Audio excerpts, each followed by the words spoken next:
इमरान खान की शख्सियत के अंदर एक चीज है, वो जहां जाते हैं एडजस्ट हो जाते हैं, जैसे माहौल में जाते हैं वो उस तरह अपने आप को ढाल लेते हैं।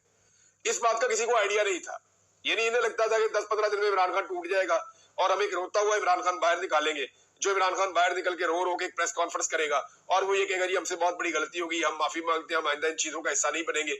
इन्हें लगा बहुत कमजोर आदमी है, उसका तवक्कल बहुत बढ़ गया था अल्लाह रब्बुल इज्जत पे। अब ये वाला इमरान खान जो है ये तो 5 वक्त नमाज पढ़ता था, ये वाला इमरान खान वो है जो बहुत सारा दीन को स्टडी कर चुका था। जब भी वो तकरीर करता था तो वो नबी अकरम सल्लल्लाहु अलैहि वसल्लम की, सहाबा इकराम की वो मिसालें देता था, अल्लाह के हुक्म की बात करता था। इय्याका नअबुदु व इय्याका नस्तईन से वो शुरू करता था। तो इमरान खान का तवक्कल और उसका लेवल कुछ और था। उसको जेल के अंदर तो डाल दिया, वो वहां जाके भी एडजस्ट हो गया, वो दरवेश आदमी है। अब ये कहते हैं बाहर आओ, वो बाहर नहीं आता।